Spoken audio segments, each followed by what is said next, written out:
The moment you discover these ancient truths, your scattered existence will transform into purposeful power. Have you ever wondered why some people seem to effortlessly attract success, while others struggle endlessly in circles of confusion and disappointment? What if I told you that the difference between a life of chaos and a life of extraordinary achievement lies not in luck, but in understanding 7 fundamental laws that govern all human prosperity? These aren't just principles, they are sacred codes that have guided every great leader, innovator, and spiritual giant throughout history.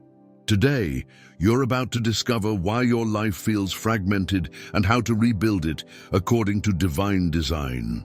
Napoleon Hill spent over 20 years studying the most successful individuals of his time, and what he found wasn't just business strategy, it was spiritual architecture. The truth is, you're not living below your potential because you lack talent. You're struggling because your inner world lacks the organization that creates outer miracles. Right now, as you read these words, millions of people are trapped in what I call existence without essence. They wake up each morning without clear direction, spend their days reacting instead of creating, and go to sleep wondering why their dreams feel so distant. But this doesn't have to be your story anymore. The Bible tells us in Proverbs 29:18, where there is no vision, the people perish. And this ancient wisdom reveals the first crack in the foundation of an unorganized life. When your mind lacks structure, your days lack power. When your thoughts wander aimlessly, your actions follow suit, creating a domino effect of mediocrity that touches every area of your existence. Consider this profound truth. Every magnificent cathedral started as scattered stones. Every symphony began as random notes, and every fortune originated as dispersed ideas. The magic happens when chaos submits to order, when random elements align with purposeful design. Your life right now might feel like those scattered stones, but within the next few minutes, you're going to discover the architectural blueprint that transforms fragments into foundations, confusion into clarity, and dreams into documented reality. Napoleon Hill discovered that successful people don't just work harder, they work according to specific laws that organize their mental, emotional, and spiritual energy. These individuals understand something that escapes the masses. True power comes not from doing more things, but from aligning all things with divine purpose. When Jesus walked the earth, he didn't accomplish his mission through frantic activity, but through absolute alignment with his Father's will. This same principle of divine order applies to every area of human achievement. The 7 laws you're about to learn aren't just productivity tips or motivational concepts. They are spiritual technologies that connect your earthly efforts with heavenly principles. When you organize your life according to these laws, you don't just become more efficient, you become more effective. You don't just accomplish more tasks, you accomplish the right tasks. You don't just change your schedule, you transform your destiny. These laws have been hidden in plain sight, revealed in scripture, demonstrated by saints, and proven by science. Yet most people live their entire lives without discovering their power. Think about the most peaceful, prosperous, and purposeful person you know. I guarantee you that their life, whether they realize it or not, operates according to these 7 fundamental principles. They might not call them by these names, but their daily habits, thought patterns, and decision-making processes align with these universal truths. The beautiful thing is that these laws work regardless of your background, education, or current circumstances. They worked for David when he faced Goliath, they worked for Hill's millionaire subjects, and they will work for you when you apply them with faith and consistency. The first law, the sacred principle of definite purpose. Every great achievement in human history began with one person who decided to stop drifting and start directing their life according to a clear, compelling purpose. The first law of transformation states that a scattered mind creates a scattered life, but a focused mind creates focused results. Napoleon Hill called this definiteness of purpose, and it's the foundation upon which all other success principles are built. Without this first law, all your efforts become like arrows shot in the dark. You might hit something, but you'll never hit your target consistently. Your purpose isn't just what you do for a living or even what you want to achieve. It's the organizing principle that gives meaning to every moment, direction to every decision, and power to every prayer. When Jesus said in Luke 4:43, "I must preach the good news of the kingdom of God to the other towns also, because that is why I was sent," he demonstrated the power of absolute clarity about his mission. This wasn't just a career choice. It was a divine assignment that organized every aspect of his earthly ministry. Most people fail, not because they lack ability, but because they lack clarity about what they're truly called to accomplish. They chase every opportunity, fear every challenge, and wonder why their lives feel exhausting rather than exhilarating. But when you discover your definite purpose, that one central mission that makes your heart beat faster and your spirit come alive, everything changes. Suddenly decisions become simpler because you have a filter. Does this serve my purpose or distract from it? Time becomes more valuable because you know how to invest it rather than just spend it. The second law, the divine art of organized planning. Purpose without a plan is merely a prayer without power. The second law teaches us that every divine vision requires earthly strategy. Every spiritual calling needs practical steps, and every God-given dream demands human action. This is where many people stumble. They receive inspiration, but fail to create implementation. They feel called to greatness, but never create the pathway that leads there. Napoleon Hill observed that successful people didn't just have better ideas, they had better systems for turning ideas into reality. They understood that a plan is simply faith made visible, hope given structure, and purpose translated into action. When Nehemiah received the vision to rebuild Jerusalem's walls, he didn't just pray about it, he created detailed plans, gathered specific resources, and organized teams of workers. His spiritual burden became a practical blueprint, and the impossible became inevitable. Your plan doesn't have to be perfect from the beginning, but it must be present. Every morning, you should wake up knowing exactly what needs to be accomplished that day to move closer to your ultimate purpose. Every week, you should review your progress and refine your approach. Every month, you should celebrate the ground you've gained and recalibrate your methods based on what you've learned. The third law, the master key of controlled attention. In our age of infinite distractions, the ability to control your attention has become a superpower. The third law reveals that whatever consistently occupies your mind will eventually organize your life. Your attention is like sunlight. When scattered, it provides gentle warmth, but when focused through the lens of purpose, it becomes a laser that can cut through any obstacle. Jesus demonstrated this principle throughout his ministry. Despite constant interruptions, criticism, and demands on his time, he maintained unwavering focus on his mission. When people tried to make him an earthly king, he withdrew to pray. When crowds pressed for miracles, he prioritized preaching. When disciples wanted to call down fire on their enemies, he redirected their attention to forgiveness. His controlled attention kept his ministry on track and his message clear. The untrained mind is like a wild horse. It goes wherever impulse leads, reacts to every stimulus, and exhausts itself running in circles. But the disciplined mind is like a well-trained steed that responds to the slightest guidance from its master.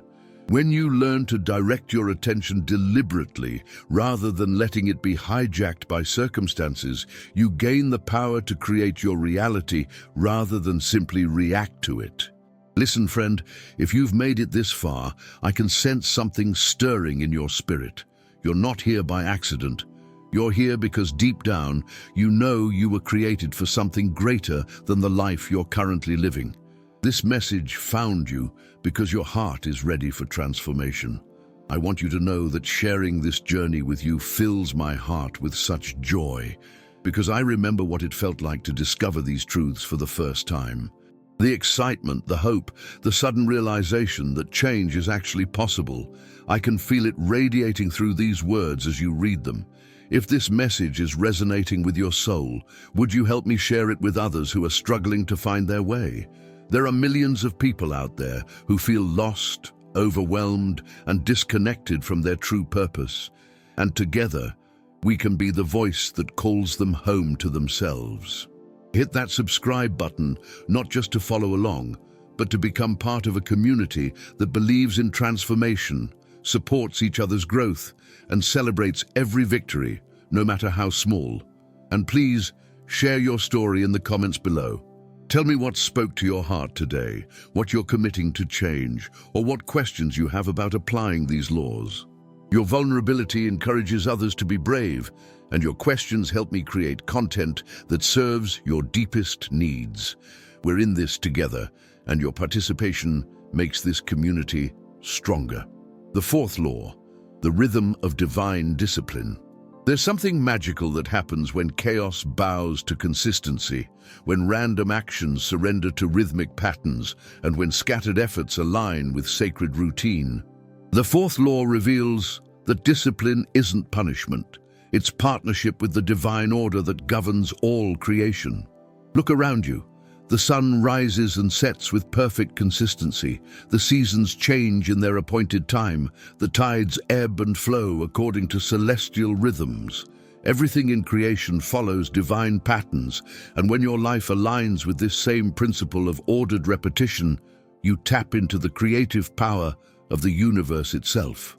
Napoleon Hill discovered that every millionaire he studied had developed specific daily routines that reinforced their success habits and strengthened their character. These weren't arbitrary rules imposed by external authority, but chosen rhythms that created internal authority. When David wrote in Psalm 1 about the person who meditates on God's law day and night, being like a tree planted by streams of water, he was describing the power of disciplined devotion to transform human nature from the inside out. Most people mistakenly believe that discipline restricts freedom, but the opposite is true. Discipline creates freedom by eliminating the exhausting burden of constant decision-making about fundamental issues. When you establish non-negotiable routines for your most important activities, whether that's prayer, exercise, learning, or planning, you free up mental energy for creativity, relationship, and spontaneous joy. The disciplined person doesn't have to debate whether to get up early, eat healthy, or practice their craft, because these decisions have already been made at the character level. Your discipline becomes your destiny because repeated actions become embedded habits. Embedded habits become automatic behaviors, and automatic behaviors shape your character. The person who consistently chooses order over comfort, purpose over pleasure, and growth over ease gradually becomes someone who naturally makes decisions that lead to success. This isn't about perfectionism or rigid control. It's about creating structure that serves your highest aspirations rather than your lowest impulses. The fifth law, the sovereignty of emotional mastery. Perhaps the most overlooked aspect of personal transformation is the relationship between emotional regulation and external circumstances. The fifth law teaches us that your outer world is a mirror, reflecting your inner world, and until you learn to govern the kingdom within, you cannot effectively influence the kingdom without. This isn't positive thinking or emotional suppression. It's the mature recognition that emotions are powerful energies that must be channeled rather than avoided or indulged. Jesus provided the ultimate example of emotional mastery during his earthly ministry. In the Garden of Gethsemane, facing the most intense spiritual and emotional pressure any human has ever experienced, he demonstrated how to feel deeply without being controlled by those feelings. "Not my will, but yours be done," he prayed, showing us how to acknowledge our emotional reality while maintaining alignment with higher purpose. He felt the full weight of human anguish while never losing connection to divine peace. Emotional mastery doesn't mean becoming emotionless or pretending that difficulties don't affect you. It means developing the spiritual maturity to feel what you feel without letting those feelings dictate your decisions, derail your plans, or diminish your faith. When circumstances trigger fear, you acknowledge the fear but act from faith. When situations provoke anger, you feel the anger but respond with wisdom. When challenges create doubt, you recognize the doubt but continue walking in the direction of your purpose. Napoleon Hill observed that successful people had learned what he called transmutation, the ability to transform negative emotional energy into positive action. Instead of being paralyzed by setbacks, they used disappointment as fuel for determination. Instead of being crushed by criticism, they used it as information for improvement. They understood that emotions are temporary visitors, not permanent residents, and they developed the skill of being good hosts without giving their guests permanent residence. The key to emotional mastery lies in understanding that your emotions are messengers, not masters. Fear might be telling you to prepare more thoroughly. Anger might be revealing an injustice that needs addressing. Sadness might be showing you what you value most deeply. When you learn to listen to these messages without being overwhelmed by the messengers, you gain access to wisdom that can guide your decisions and refine your character. Practical emotional mastery begins with the simple but profound practice of creating space between stimulus and response. When something triggers an emotional reaction, take a breath before you speak, pause before you act, and pray before you proceed. This tiny gap, just a few seconds of intentional delay, can be the difference between a response you're proud of and a reaction you regret. In that space, you remember who you are, what you're called to accomplish, and how you want to show up in the world.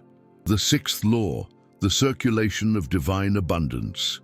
There exists a profound spiritual principle that governs all prosperity, and understanding it will revolutionize how you relate to money, opportunity, and blessing. The sixth law reveals that abundance flows to those who keep it flowing. Prosperity multiplies for those who distribute it wisely, and wealth accumulates around people who see themselves as stewards rather than owners. This isn't just about charitable giving, though that's certainly part of it, but about recognizing that you are a conduit in God's economic system, designed to receive blessings and pass them on in expanded form. Jesus taught this principle when he said in Luke 6:38, "Give, and it will be given to you.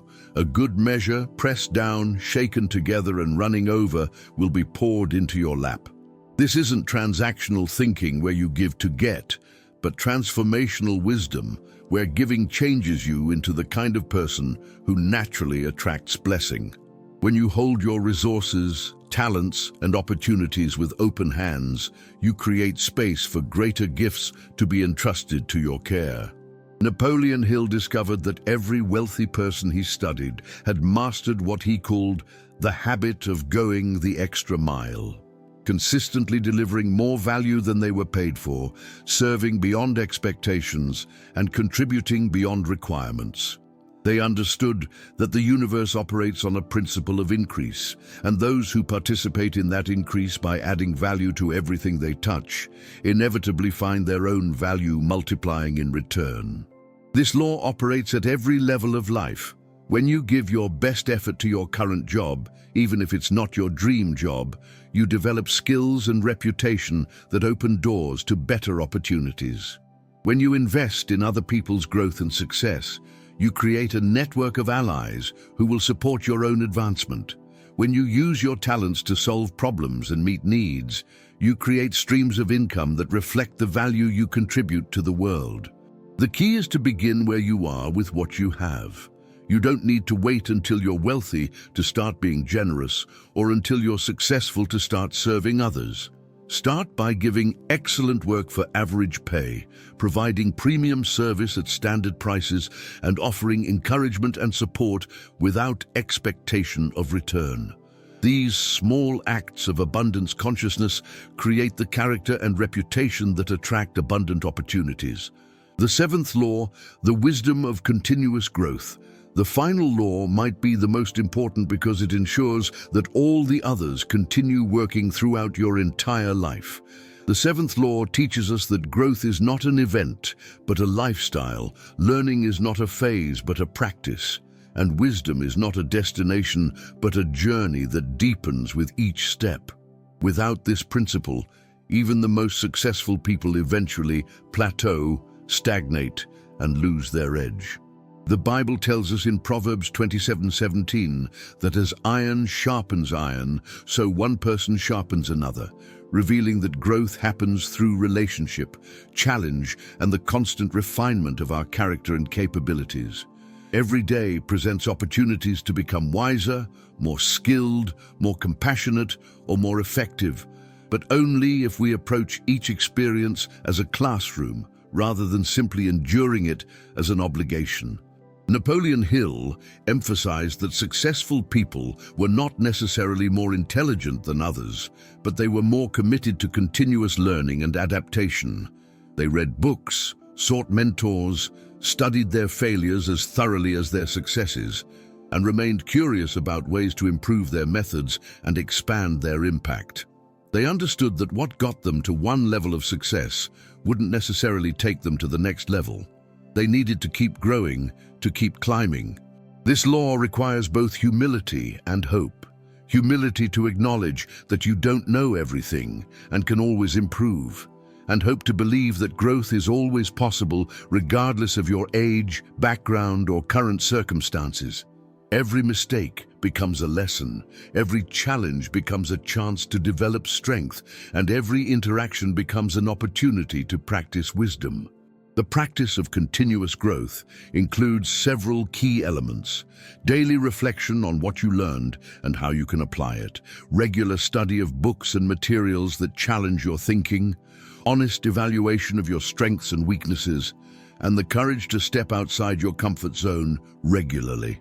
Most importantly, it requires maintaining a beginner's mind, staying curious, asking questions, and approaching familiar situations with fresh perspective. My dear friend, as we near the end of this transformational journey together, I want you to feel the incredible love and support that surrounds you right now. If you've stayed with me through these 7 life-changing laws, it tells me everything I need to know about your character, your hunger for growth, and your commitment to becoming the person you're meant to be. That fills my heart with such pride and excitement for what's ahead in your life. You're not just a viewer or subscriber. You're family. You're part of a movement of people who refuse to settle for ordinary when extraordinary is available. Please make this official by hitting that subscribe button and joining our growing family of transformation seekers. But more than that, I need your voice in this community. Share your story in the comments. Tell me which law spoke to your heart most powerfully. Describe the changes you're committing to make, or ask questions about how to apply these principles in your specific situation. Your story encourages others to believe change is possible, and your questions help me create content that serves your deepest needs. And if this message has touched your life, would you share it with someone you love? There are people in your life right now who are struggling with the very issues these laws address, and you could be the bridge that connects them to their breakthrough. Together, we're not just changing individual lives, we're creating a ripple effect of transformation that reaches families, communities, and generations. Now that you understand these 7 sacred laws, the question becomes, how do you integrate them into your daily existence so that transformation becomes not just a momentary inspiration, but a permanent way of life? The answer lies in what I call the daily sacred practice, a simple but profound ritual that aligns your spirit with these principles and ensures that each day contributes to your long-term transformation rather than just your short-term survival. Every evening, as the day draws to a close, find a quiet space where you can sit with paper and pen. Not a phone or computer, but physical paper that engages your mind differently and creates a deeper connection between thought and commitment. Begin by writing a simple statement of your definite purpose, using the exact same words each night until they become as natural as breathing. This repetition isn't mindless recitation, but mindful reinforcement, programming your subconscious mind to organize every aspect of your life around this central mission. Next, record 3 specific actions you took that day that moved you closer to your purpose, no matter how small they might seem. This isn't about perfection, but about recognition, training your mind to notice and celebrate progress rather than focusing only on what remains undone. Then write one area where you fell short of your standards, along with a specific plan for improvement tomorrow. This creates accountability without condemnation, learning without self-attack. Continue by documenting one emotion you successfully managed or redirected during the day. Perhaps you chose patience instead of frustration, faith instead of fear, or gratitude instead of complaint. This practice builds your awareness of emotional patterns and strengthens your ability to choose your responses, rather than being controlled by your reactions. Follow this by noting one way you served others or contributed value beyond what was required or expected. This keeps the principle of circulation active and reminds you that your success is always connected to the success of others. Finally, end each entry by writing 3 things you learned that day, about yourself, about others, about life, or about your craft. This could be insights from books, lessons from mistakes, observations about human nature, or discoveries about your own capabilities. This practice ensures that every day adds to your wisdom rather than just your experience, and that growth becomes as natural and regular as breathing. As you write these reflections, speak quietly to yourself. Order creates peace. Peace generates power. Power serves love. Love serves God. Breathe these words slowly, letting them settle into your spirit like seeds planted in fertile soil. Feel the day completing itself like a prayer offered up to heaven, each moment accounted for, each lesson received, each opportunity for growth acknowledged and embraced. This practice transforms sleep from mere physical rest into spiritual renewal. You'll find that you sleep more peacefully because your mind isn't wrestling with unfinished emotional business or unprocessed experiences. You'll wake more purposefully because your subconscious has been working all night to organize your thoughts, feelings, and plans around your definite purpose. Within weeks of consistent practice, you'll notice changes, not just in your productivity, but in your entire character. You'll become calmer, clearer, more confident, and more connected to the divine source of all true success. The beautiful truth about these 7 laws is that they create compound interest in your character. Each day of practice doesn't just improve that day, it builds cumulative momentum that makes every future day more powerful, more peaceful, and more productive. The person you become, through consistent application of these principles, will naturally attract opportunities, relationships, and resources that reflect your inner transformation. You won't have to chase success because you'll have become the kind of person that success seeks. Remember that this journey isn't about perfection, but about progression. There will be days when you forget to practice, moments when you react instead of respond, times when you lose sight of your purpose in the midst of life's demands. This doesn't disqualify you from transformation. It qualifies you for grace. Simply return to the practice, recommit to the principles, and trust that every sincere effort to align your life with divine order creates positive change, even when you can't see it immediately. As you step into your new life, organized around these eternal principles, carry with you this promise from Isaiah 55:11. So is my word that goes out from my mouth. It will not return to me empty, but will accomplish what I desire and achieve the purpose for which I sent it. These laws are not human inventions, but divine revelations about how life works best. When you align your existence with these truths, you partner with the creative power of the universe itself. Your transformation is not just possible, it's inevitable. Your breakthrough is not just hoped for, it's promised. Your new life is not just imagined, it's already beginning as you read these words. Welcome to the organized life. Welcome to your divine destiny. Welcome home to who you were always meant to be.